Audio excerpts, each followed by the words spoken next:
6 de la tarde, 22 minutos. Dos temas. Lo primero, lo que se ha presentado ante la Convención Constitucional, la idea para la futura Constitución de derogar, que no exista el Tribunal Constitucional. Ha habido muchísimas críticas al Tribunal Constitucional, particularmente en los últimos años, por el rol cumplido en virtud de qué, bueno, de las designaciones políticas realizadas por los gobiernos de sus consejeros, esa es la verdad. Mientras eso no ocurrió, el Tribunal Constitucional pasó casi inadvertido.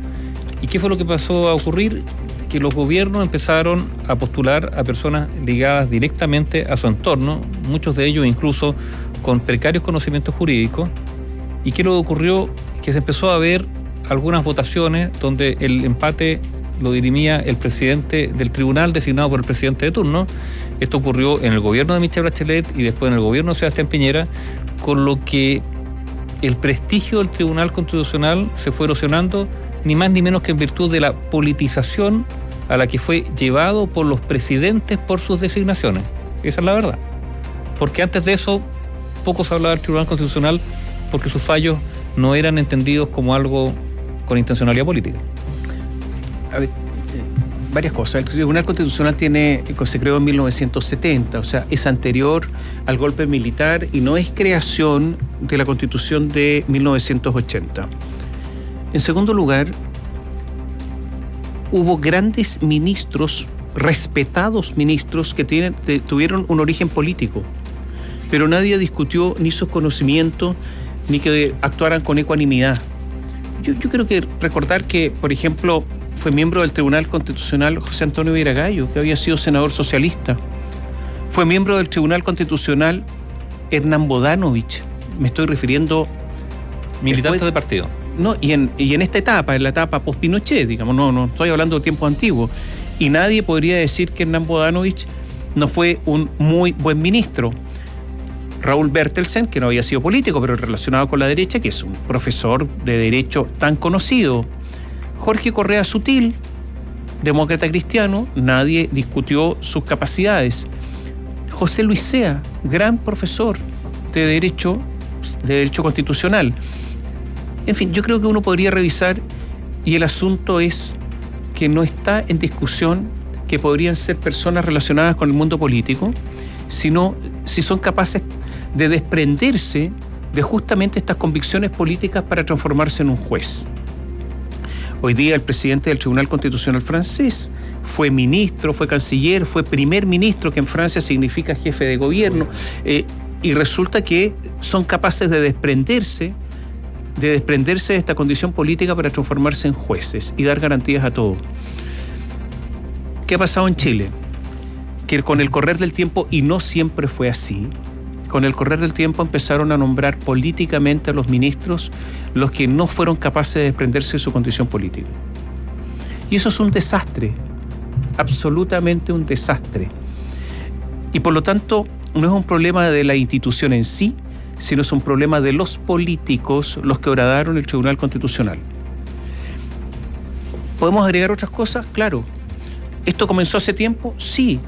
O sea, hace tiempo que en algún momento todos los partidos políticos empezaron a presionar para que una persona de sus filas estuvieran ahí y siguieran actuando de esa manera.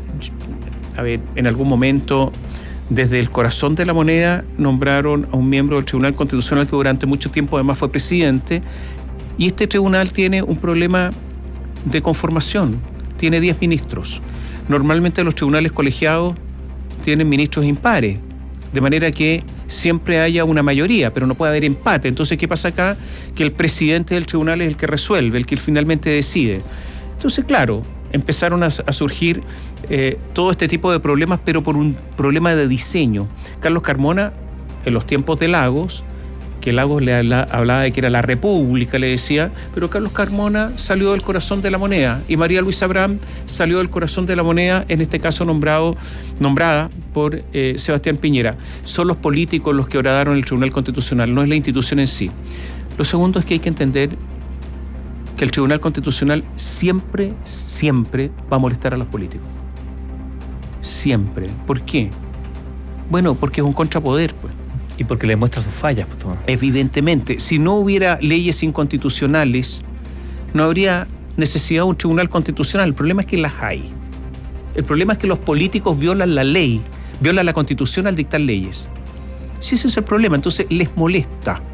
Ahora, no les molesta cuando los fallos son a su favor, porque a este tribunal constitucional han recurrido personas de distintos signos políticos, también personas muy críticas al tribunal, y cuando fallan en favor de estos críticos, se quedan sumamente callados. Porque cuando el tribunal constitucional durante una buena época falló muchísimo en favor de políticas de la concertación, estaban todos callados y no había crítica.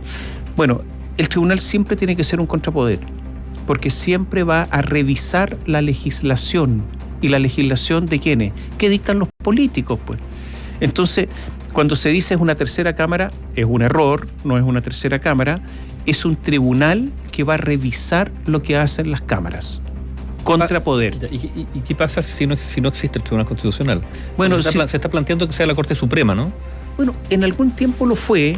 Recordemos, con el recurso de inaplicabilidad, la Corte Suprema ejercía un control constitucional para el caso específico, además, o sea, seguía vigente la ley que era declarada para el caso específico inconstitucional, en este caso inaplicable para el caso específico, lo que es absolutamente insuficiente.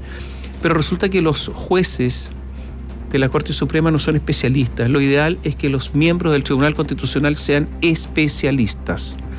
O sea, un tribunal claramente que tiene una función determinada. ¿Qué problemas tiene el Tribunal Constitucional? El nombramiento de los jueces. Este es un problema que está en todos los países. ¿Por qué? Porque para llegar a la Corte Suprema normalmente se debiera hacer una carrera, ¿no? Se parte por un tribunal de primera instancia, Corte de Apelaciones, Corte Suprema. Pero como acá no hay tribunales inferiores, ¿cómo se nombran a los miembros del Tribunal Constitucional? Es un problema. ¿De la Corte Suprema?